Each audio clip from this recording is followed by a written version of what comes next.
오늘 우리 설교 제목이 뭡니까? 그의 나라와 그의 의를 구하라.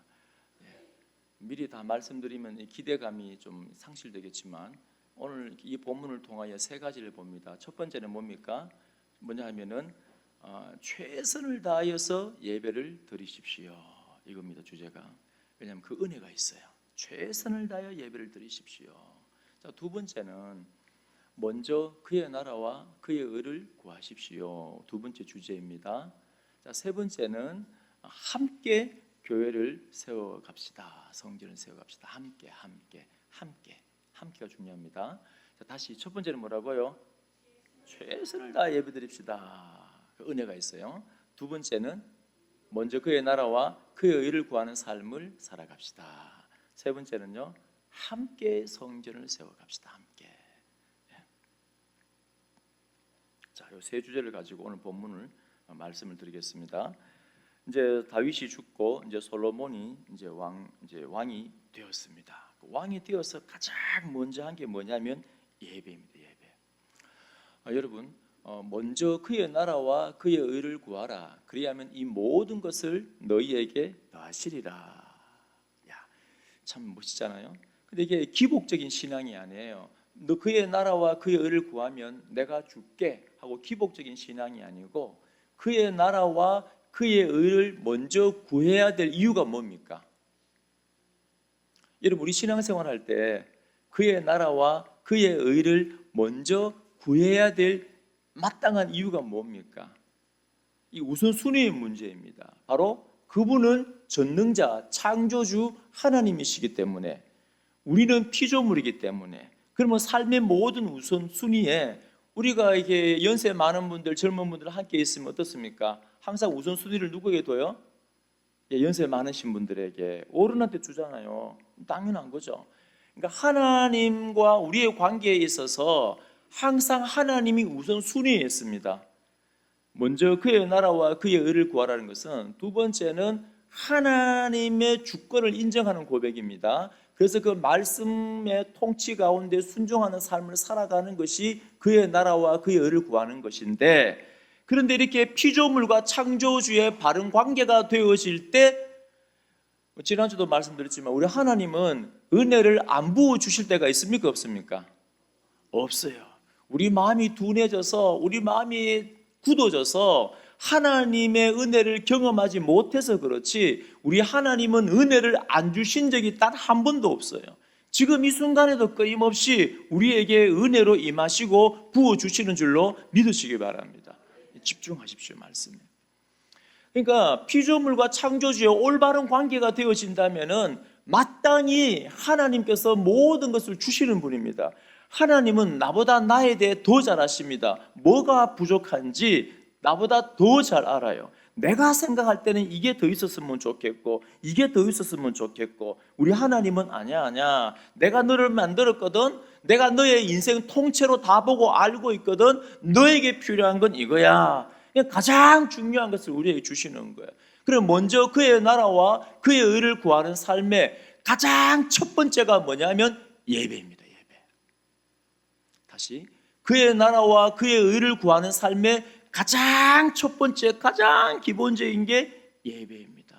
그래서 제가 그러잖아요. 예배에 성공하는 사람은 인생을 성공하게 되어집니다. 예배 실패하면 안 됩니다. 왜요? 여러분, 예배는 아무나 드릴 수 있습니까? 없습니까? 없죠. 죄인들은 예배를 못 드립니다. 왜냐하면 예배라는 것은 피조물이 하나님을 알아서, 하나님의 영광을 알아서, 하나님의 은혜를 알아서 영광을 올려드리는 거잖아요. 이게 피조물과 창조주의 가장 올바른 관계가 예배예요. 예배. 그러니까 하나님께서는 그 예배 가운데 은혜를 부어주시는 겁니다. 역대기를 보면은 열왕기하고 차이가 있습니다. 열왕기 하는 선지자, 하나님의 말씀, 회복에 초점을 맞추었더라면은 역대기는 온통 중심이 뭐냐면은 예배예요. 역대기의 온통 중심은 예배입니다. 왜 그러냐면 어느 날 586년 기원전에 느부갓네살의 세 번째 침공에 의해서 바벨로니아, 신바벨로니아입니다. 역사서에 그때 이스라엘은, 유다는 멸망당합니다. 성전은 불타고 다 포로로 끌려가요. 포로로 끌려갔는데도 돌아올 생각을 안 해요. 하나님이 보내줄 생각을 안 하는 것 같습니다. 알고 보니까 예레미야가 70년 동안 포로로 있을 거다. 자, 그러면 사람들은 의아하게 생각합니다. 이상하네. 하나님이 우리와 함께 하시는데, 하나님이 성전에 계시는데 왜 우리가 패배했지? 하나님이 계시는데 왜 우리는 포로로 끌려갔고 70년 동안이나 다음 세대까지도 나오지도 못하고 있지? 고민하고 있어요. 그런데 그 정답을 선지자들을 통하여 발견했습니다. 그게 뭘까요? 바로 예배의 문제였습니다. 예배. 이스라엘 백성들이 예배를 실패한 거예요. 그러니까 한 나라, 한 국가의 흥망성쇠도 예배를 성공하느냐, 피조물이 마땅히 창조주께 올려야 될 영광을 올려드리고 있는가, 창조주가 피조물에게 내려주시는 은혜를 경험하고 있는가. 그러니까 예배에 실패해버리면 한 나라도 무너지는 겁니다. 아무리 선택된 민족이라도 예배를 실패해버리면 안 돼요. 개인도 마찬가지입니다. 피조물이 마땅히 창조주께 올려드려야 될 그 영광을 실패해버리면, 창조주와 피조물의 관계가 흐트러져 버리면, 우리 하나님은 여러분 얼마나 사랑합니까? 십자가에 죽으실 만큼, 피 흘릴 만큼 여러분 사랑하는데 우리가 한 게 뭐 있습니까?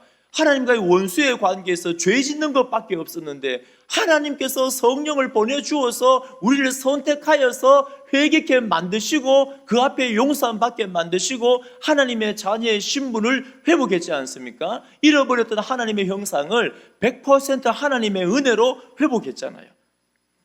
다 하나님의 은혜입니다. 우리가 한 게 아무것도 없는 거예요. 그래서 그 은혜를 통하여서 영광을 올려드리는 게 예배, 마땅히 피조물이 하나님 앞에 서야 될 그 자리가 예배의 자리인 줄로 믿으시기 바랍니다. 그때 한량없는 은혜를 우리는 경험해요. 그래서 예배의 성공자가 인생의 성공자다. 오늘 말씀을 보시면은 그러니까 역대기는 보면요, 이 포로로 끌려갔다가 70년 만에 다시 돌아와서 이 제사장들이 이젠 알았잖아요. 우리나라가 왜 무너질 수밖에 없었는가? 앞으로 우리나라가 강대하려면, 우리 가정이, 우리 개인이 강한 삶을 살아가려면 어떻게 하면 되는가? 바로 참된 예배를 회복해야 된다, 이렇게 깨달은 거예요. 그래서 역대기의 온통 중심은 뭐겠습니까? 예배. 여러분, 역대상도 우리 매일 성경 말씀 묵상했잖아요. 몇 달 전에요. 역대상 마지막 마칠 때 어떻게 마칩니까? 성전을 지을 장소를 하나님이 정하시고, 그것도 참 하나님의 은혜죠. 다윗이 열심히 기도해서 어디에 성전을 지을까요? 여기 지을까요? 막 이렇게 아니고요. 다윗이 어떻게 합니까? 범죄하잖아요. 일순간에 우리는 죄 짓지 않습니까? 하나님을 의지하지 않고, 내 백성들이 이렇게 많은데 몇 명이나 될까? 이 정도면 내 마음이 든든해. 외적들과 싸워서 이길 수 있어. 인구조사해. 요압이 안 됩니다. 해. 그 범죄함 가운데 회개의 장소가 어디입니까? 오르난의 타작 마당입니다. 알고 보니까 그게 어떤 장소였어요? 거기가 아브라함이 자기 아들을 바친 모리아산이었죠. 하나님이 다 준비해 놓으신 순종과 헌신의 장소, 회개의 장소, 그게 예배 장소 아닙니까? 그리고 역대상 마치는 거예요. 그 역대하 딱 시작하자마자 뭐 합니까? 솔로몬이 모든 천부장들, 백부장들, 2절 보시면 재판관들, 온 이스라엘 방백들과 족장들에게 뭐 합니까? 명령하여. 여러분, 예배를 우리가 함께 드리는데 솔로몬은 특별히 지도자들에게 명령을 내립니다. 예배의 모범을 보일 수 있도록 먼저 천부장부터 시작해서 백부장, 재판관, 방백, 족장까지 모든 지도자라는 지도자, 지금으로 말하면 모든 직분자라는 직분자는 다 불러서 명령을 합니다. 우리가 함께 여호와 앞에 나아가 예배를 드리자.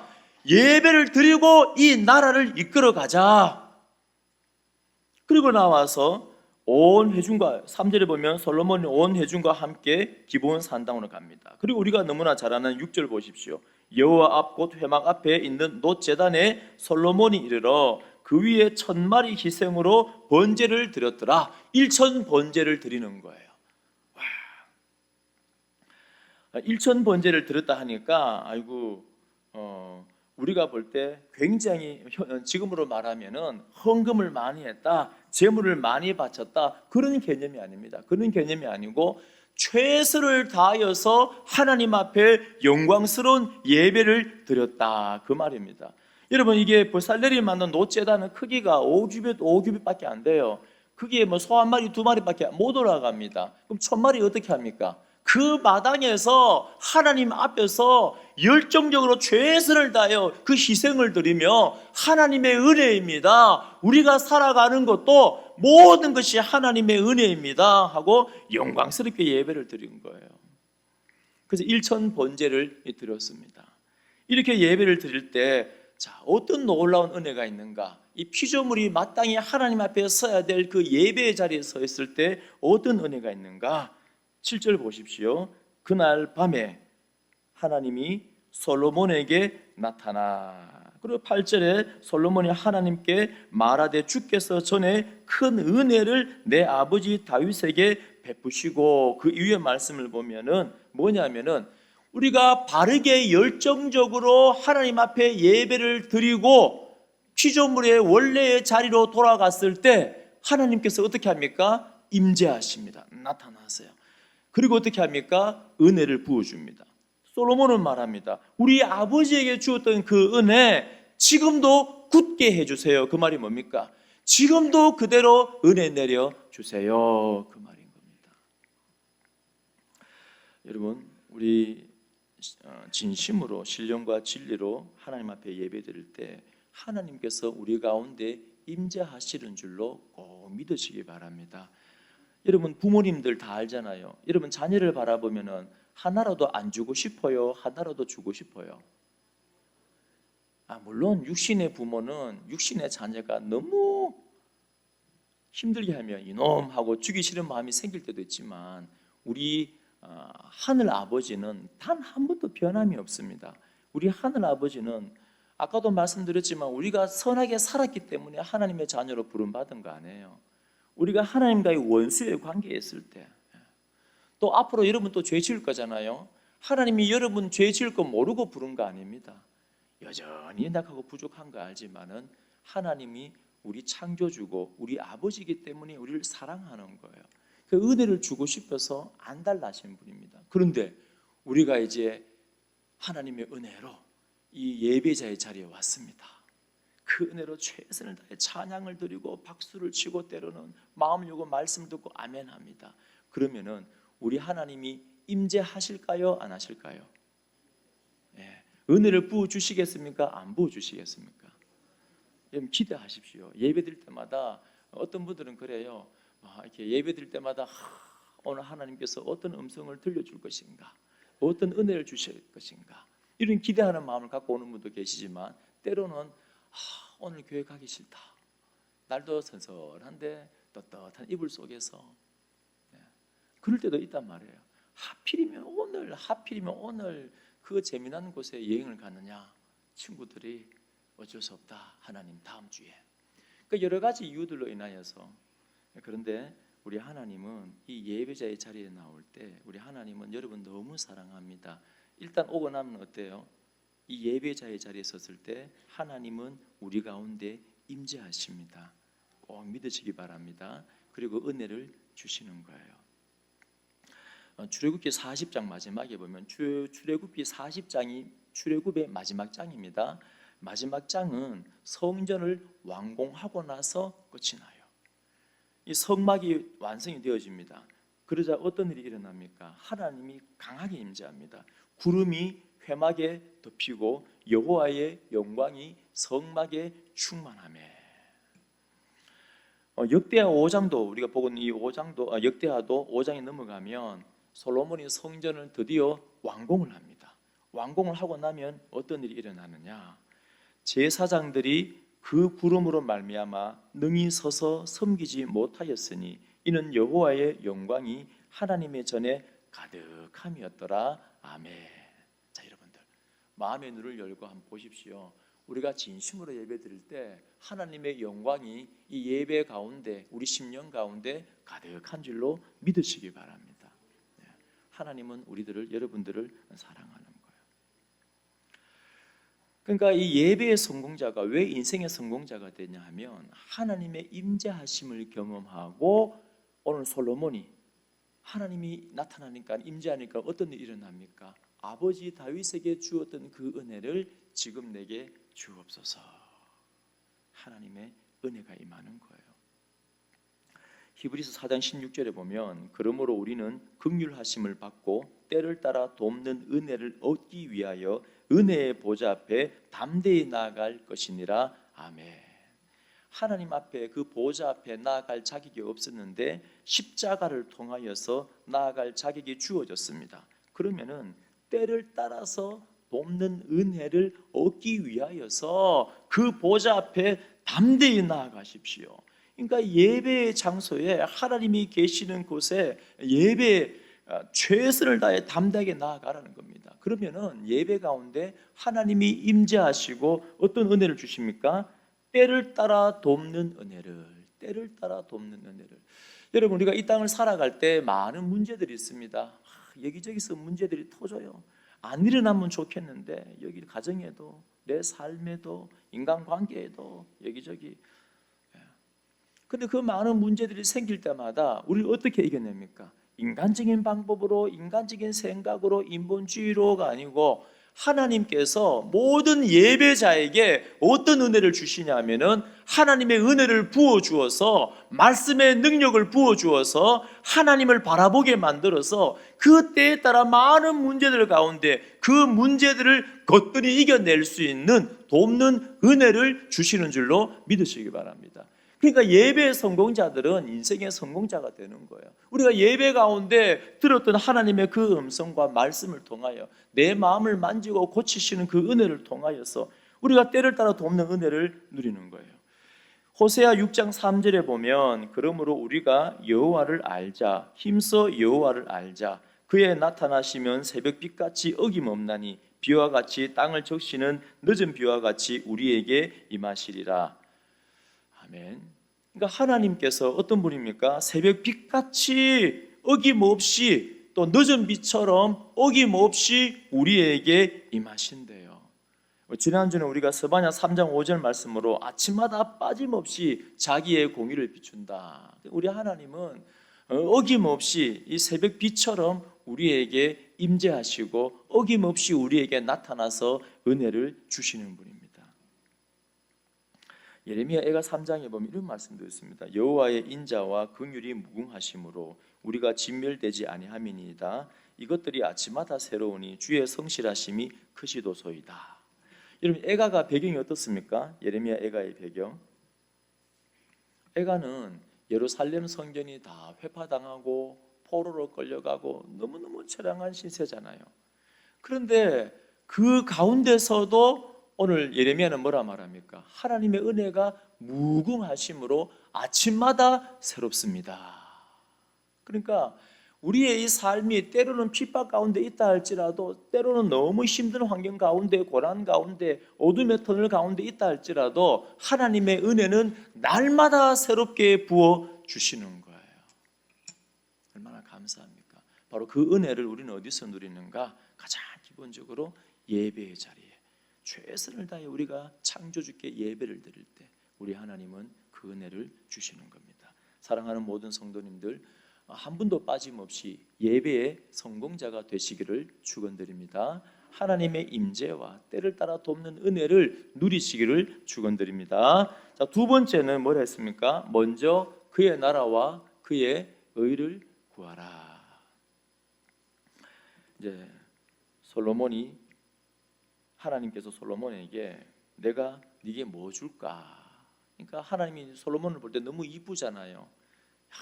나라를 통치하기 전에 하나님 앞에 모든 지도자들, 백성들 다 불러 모아서 최선을 다 예배를 드리니까 하나님이 얼마나 기뻐하겠습니까?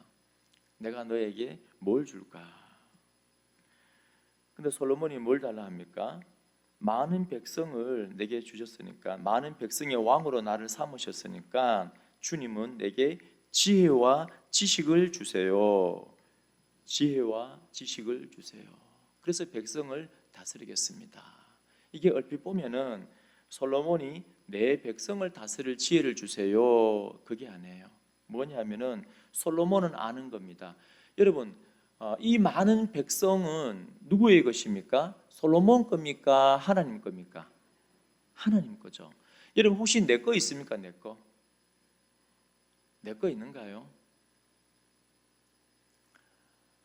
솔로몬은 오늘 말씀을 가만히 보면 10절 중반에 주는 이제 내게 지혜와 지식을 주사 이 백성 앞에서 출입하게 하옵소서. 이렇게 많은 주의 백성을 누가 능히 재판하리까? 솔로몬은 안 거예요.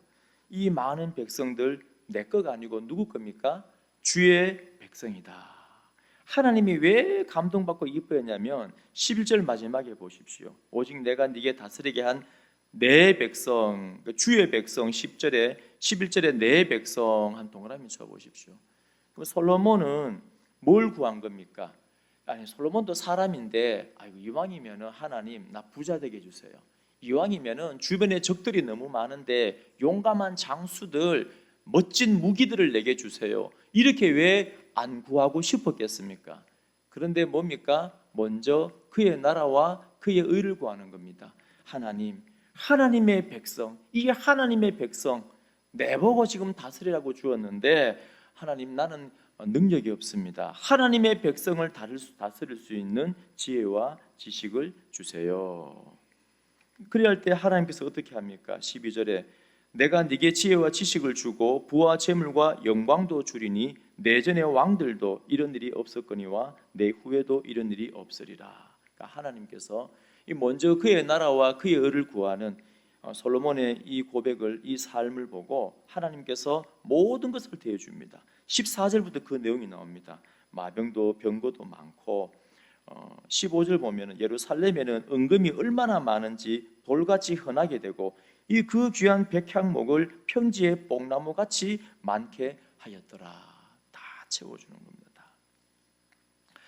사랑하는 우리 모든 성도님, 우리 성도님들도 먼저 그의 나라와 그의 의를 구하는 귀한 삶이 되어지기를 축원드립니다. 가장 기본적으로 뭐냐면 솔로몬은 왕이었지만 이 내 나라가 아니에요. 주님의 나라고. 솔로몬은 많은 백성이 있지만 내 백성이 아닙니다. 하나님의 백성이에요. 그래서 하나님의 것을 어떻게 내가 다스리면 되겠습니까? 여러분, 먼저 그의 나라와 그의 의를 구하는 삶이 되려면은 먼저 하나님의 주인 되심을, 예수 그리스도의 주인 되심을 고백해야 돼요. 여러분, 내 거 있습니까? 내 생명 내 겁니까? 아니죠. 우리 원래 지옥에 던져질 백성이었는데 예수님이 자신의 생명을 바쳐서 우리에게 생명을 주셨습니다. 그렇기 때문에 우리의 주인은 누굽니까? 예수님, 하나님. 그러니까 내 생명도 내게 아니에요. 여러분 열심히 일해서 재물을 모았습니다. 일 안 했다는 거 아니에요? 근데 그러면 재물 다 여러분 겁니까? 한 달 동안 열심히 일했습니다. 월급을 받았습니다. 시험 들지 마십시오. 제가 뭐 돈 많이 내라 그런 말 아닙니다. 열심히 했습니다. 그럼 여러분 월급을 받았어요. 그럼 그거 여러분 내 겁니까? 아니에요. 다 하나님. 왜요? 할 수 있는 환경과 건강과 모든 삶을 인도하시고 내 생명, 내 삶을 주께 다 드렸기 때문에, 그러니까 하나님의 주인 되심을, 내 시간도 내 거가 아니에요. 다 하나님 겁니다. 그러니까 하나님의 주인 되심을 고백할 때 우리는 뭐가 됩니까? 먼저 그의 나라와 그의 의를 구하라. 그 삶이 되어집니다. 한번 해보십시오, 여러분. 그래야 할 때 하나님께서 이 모든 것을 너희에게 더하시리라. 바로 하나님께서 우리에게 필요한 모든 것들을 하나님께서 채워주십니다. 하나님의 은혜로 우리의 삶을 붙잡아 주세요. 그래서 오늘 솔로몬이 하나님의 나라를 먼저 구했을 때 모든 것을 체험을 받고 위로를 받은 것처럼 사랑하는 우리 모든 성도님들도 이 놀라운 은혜가 있기를 축원드립니다. 하나님의 나라와 하나님의 의를 구하는 우리의 삶이 꼭 되기를 원합니다.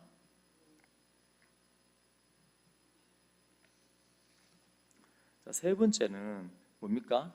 함께. 자, 이게 중요합니다. 함께. 오늘 솔로몬이 모든 지도자들 2절에 3절에 온 회중과 함께 이 예배의 자리는 우리가 함께 가고 성전을 함께 세워가는 겁니다.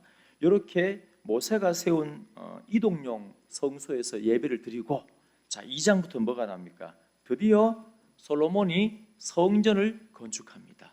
이 비전은 본인이 가진 비전이지만 사실은 누구에게 받은 겁니까? 아버지 다윗에게 받은 비전입니다. 멋있지 않습니까? 이 대를 이어서 하나님의 비전을 가지고 본질을 가지고 살아가는 거예요. 우리 성도님들도 꼭 그랬으면 좋겠습니다.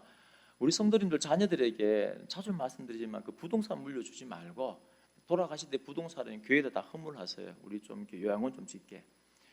자녀들에게 뭘 물려주냐 하면은 예수 그리스도의 제자도, 본질, 사명, 하나님의 비전을 물려주는 은혜가 있기를 축원드립니다. 멋지잖아요. 그러니까 솔로몬이 아버지가 하나님께로부터 받았던 그 비전을 본인의 비전이 되어서 2장부터 성전을 짓습니다. 자, 성전을 짓는데 이게 충격적인 내용이 들어가 있습니다. 자, 뭐냐면 3절 보십시오. 솔로몬이 사절을 두로왕 후람에게 보내요. 여러분, 성전은 거룩한 장소 아닙니까? 그런데 지금 누구랑 지으려고 그래요? 두로왕 후람에게 보내서 이방 사람을 내게 보내주세요. 아니, 이방 사람들하고 같이 성전을 짓는데요. 이거 구약시대 때 같았으면 난리가 나는 거잖아요.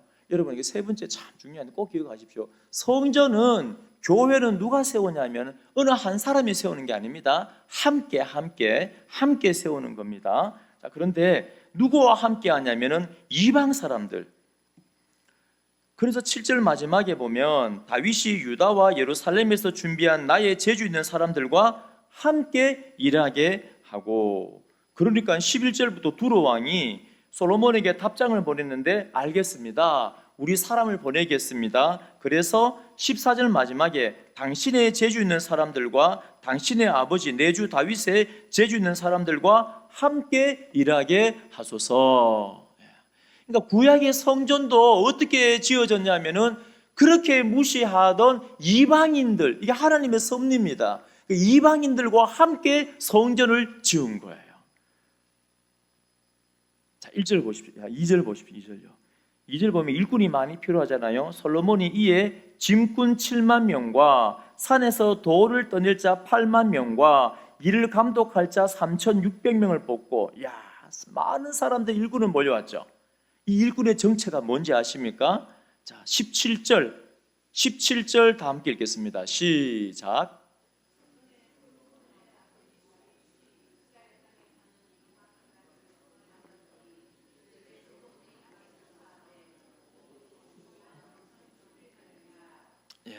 알고 보니까 2절에 나와 있는 7만 명, 8만 명, 지도자 3,600명, 이 15만 3,600명이 다 뭡니까? 이방인이었어요. 그래서 18절에 보면 그 중에서 7만 명은 짐꾼이 되게 하였고 8만 명은 산에서 벌목하게 하였고 3,600명은 감독으로 삼아 백성들에게 일을 시키게 하였더라.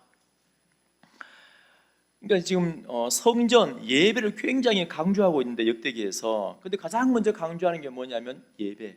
성전은 어느 누가 한 사람, 특출한 사람, 아니면은 공부를 잘하는 사람, 돈이 많은 사람, 일을 잘하는 사람, 기득권, 아니면 한 교회 100년 이상 다니는 사람, 그런 한두 사람 소수를 통하여서 교회를 세워가는 것이 아니고 이방인들, 그렇게 무시하던 이방인들, 그리고 지도자들, 온 회중들, 모든 사람들이 함께 주님께서 부르셔서 성전을 세우게 만드시는 거예요.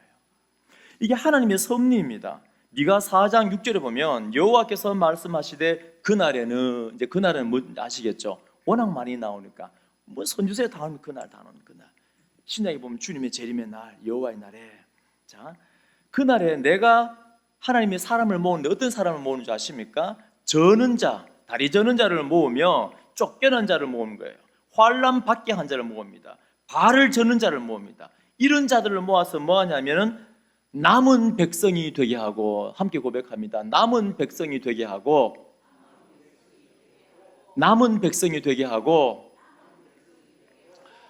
여러분, 남은 백성 지난주 제가 설교했잖아요. 그러니까 환난 가운데 끝까지 믿음으로 살고 마지막에 하나님의 나라의 백성이 되고 승리하는 백성이 되고 하늘에서 내려오는 새 예루살렘이 되는 그 신약의 그 남은 자가 누구냐 하면은 바로 하나님께서 쫓겨난 자, 다리 저는 자, 환난 당한 자, 그 사람들을 다 모아서 뭐로 만든다고요? 남은 백성이 되게 하며 멀리 쫓겨난 자들이 강한 나라가 되게 하고 나 여호와가 시온산에서 이제부터 영원까지 그들을 다스리리라. 아멘.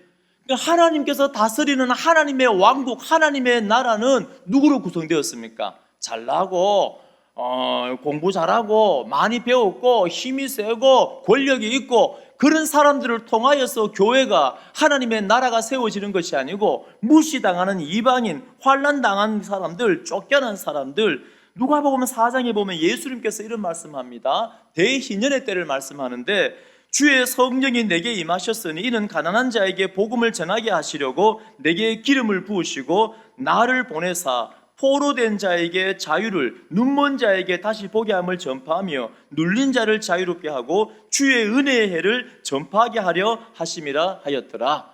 희년이 7년에 한 번씩 있는데 그 땅을 쉬게 합니다. 대희년은 77이 49, 50년 되는 때는 이 종들도 다 돌려보내고 땅을 사도 다 돌려줘요. 왜요? 모든 사람과 땅의 주인은 누굽니까? 하나님입니다. 그 대희년은 모든 갇힌 자, 모든 아픈 자, 모든 힘든 자들이 다 위로받고 자유를, 해방을 얻는 날입니다. 그 여호와의 날, 성전은 어떻게 이루어지냐 하면은 바로 억압당하고 약하고 눌리고 절고 맹인, 들리지 않는 사람들, 말 못하는 사람들. 누가복음 14장에 보면 한 부자가 잔치를 배설합니다. 자, 사람들 초청해라. 근데 원로 오기로 온 사람이 옵니까 안 옵니까? 나 소 때문에 못 와요. 나 밭에 일하러 가야 돼요. 안 오는 거예요. 그러니까 어떻게 합니까? 거리와 골목으로 나가서 가난한 자들과 몸 불편한 자들과 맹인들과 저는 자를 데리고 오라.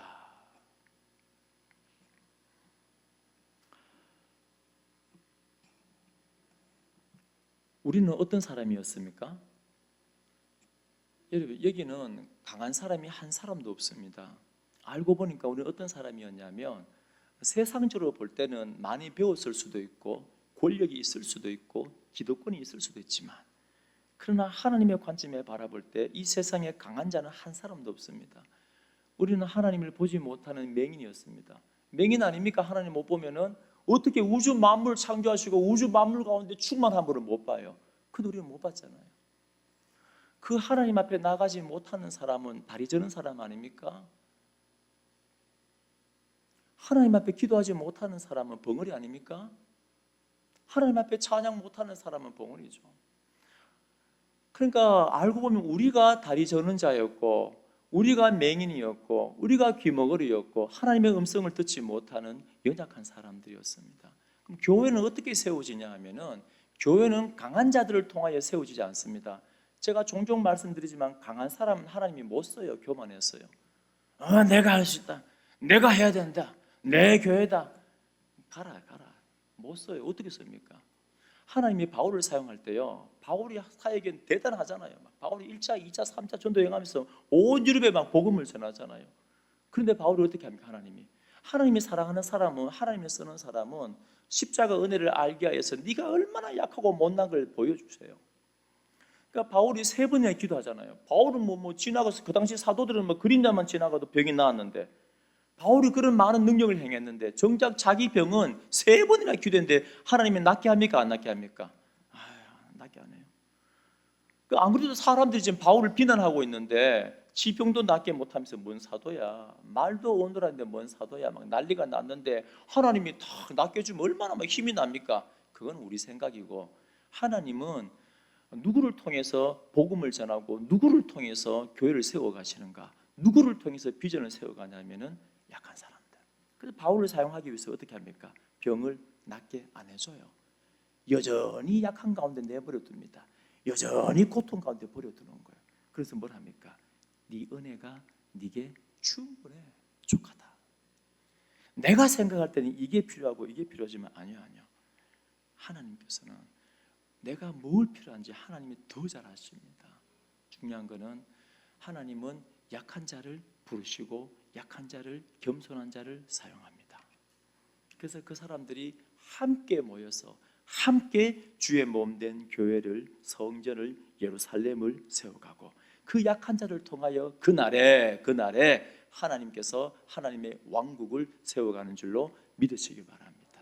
자, 그렇다면은 여러분, 세상에는 사람들이 보면은 힘센 사람이 오면 어때요? 요즘에 막 이 정치를 저는 안 보려고 노력하는데 정치를 보면 막 답답하잖아요. 어느 한 사람이 힘이 세니까는 그 권력 중심으로 법도 바뀌고 그 권력 중심으로 언론들도, 과거에는 항상 언론들이 정치에 대해서 비판을 많이 했는데 요즘 언론들은 전부 다 아부만 하는 것 같아요. 그러니까 권력 중심으로 다 모이잖아요. 그리고 힘이 없는 사람은 막 무시하고 밟잖아요. 그 대통령이 뭐 도망간다고 구속해 수사합니까? 그 세계로 교회 목사님이 뭐 도망간다고 구속해 수사를 해요. 그러니까 힘이 없는 사람은 밟히는 거고 힘이 있는 사람들은 막 난리 나는 거예요. 그런데 세상은 그렇게 세워져 가요. 여태까지 세상의 역사는 그래했습니다. 그러나 교회는 강한 자들, 내가 낸데 강한 자를 통해 세워지는 것이 아니고 교회는 약한 자들을 통해 세워집니다. 그 약한 자들이 모여서, 그래서 이 출애굽기 40장 또 역대하 5장에 하나님이 임재하니까 어떤 일이 일어나요? 감히 그 앞에 서지 못하고 바짝 엎드리고 출애굽기 40장에서는 아예 성막에, 모세조차도 성막에 못 들어갑니다. 뭐냐면은 예배자로 설 때, 하나님의 임재를 경험할 때 머리를 꼿꼿이 세울 수 있는 사람은 아무도 없습니다. 감히 창조주 앞에서 우리는 그저 엎드릴 수밖에 없는 연약한 존재인 겁니다. 그래서 우리는 약자예요. 약자. 하나님 앞에서 약할 때 하나님이 나의 강함이 되시는 거예요. 사랑하는 우리 모든 성도님들, 그래서 우리 약자끼리, 강한 자 한번 손 들어보세요. 나는 강해. 난 죄 안 지어. 내 혼자 교회 세울 수 있어. 한번 손 들어보세요. 나는 기도권이야. 고령제일교 주인이야. 한번 손 들어보세요. 아무도 없죠? 우린 다 약자입니다. 약자. 우리가 함께 주의 몸된 교회를 은혜 가운데 세워가시기를 축원드립니다. 자, 마치겠습니다. 첫 번째 뭐였습니까? 최선을 다해 예배드릴 때 하나님이 임재하고 때를 따라 돕는 은혜를 주신다. 두 번째는 뭡니까? 내 거 아무것도 없어요. 다 하나님 거예요. 하나님 나라와 의를 위해서. 세 번째, 약자들 함께 하나님의 뜻이에요. 다 모아서. 그래야 천국 가는 그날까지 승리하는 믿음의 사람들 되시기를 축원드립니다. 우리 다 함께 일어나서 여호와의 유월절 찬양드리겠습니다. 가사를 가만히 생각하면서 하나님, 우리 안에 우선순위가 회복되고 우리 안에 예배가 회복되기를 원합니다. 최선을 다한 예배자가 되기를 원합니다. 그 마음으로 고백합니다. 귀 높은 주님의 낮이 성소로 들어가, 조금만 빠르게, 세상의 신을 벗고서 주 보좌 앞에 엎드리리. 내 주를 향한 사랑과 그 신뢰가 사그러져 갈 때 하늘로부터 이곳에 장막이 덮이네. 아멘. 하나님, 이곳을 비추소서. 이곳을 덮으소서. 이곳을 비추소서. 내 안에 무너졌던 모든 소망 다 회복하리니. 이곳을 지나소서. 하나님, 이곳을 지나소서. 아멘. 주님 그렇습니다. 이곳을 만지소서. 내 안에 죽어가는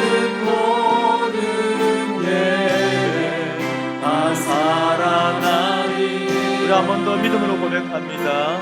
지극히 높은 주님의 지극히 높은 주님의 낮이 성소로 들어갑니다. 세상의 신을 벗고서 주 보좌 앞에 엎드리리. 내 주를 향한 사랑과 그 신뢰가 사그러져 갈 때 하늘로부터 이곳에 장막이 덮이네. 아멘 아멘. 하나님 이곳을 덮으소서. 이곳을 덮으소서. 이곳을 비추소서. 내 안에 무너졌던 모든 소망 다 회복하리니. 하나님 이곳을 지나소서. 아멘 주소서. 아멘. 이곳을 만지소서. 내 안에 죽어가는 모든 예배. 우리 다 함께 두 손을 들고 고백합니다. 하나님 이곳을 덮으소서. 주의 영광으로 하나님의 인재로 하나님 이곳을 덮으소서. 우리의 심령을 주의 은혜로 덮어주시옵소서. 아멘.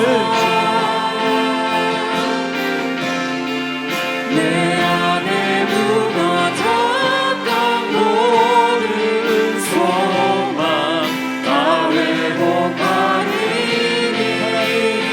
하나님 이곳을 지나소서. 이곳을 지나소서. 하나님 우리를 만져주시옵소서. 이곳을 아멘. 만지소서. 아멘.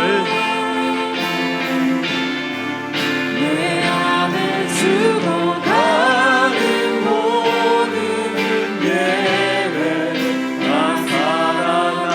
살아나리라. 내 안에 죽어가는 모든 예배 내 안에 죽어가는 모든 예배 다 살아. 우리 한 번 더 고백합니다. 내 안에 죽어가는 모든 예배 살아나리라.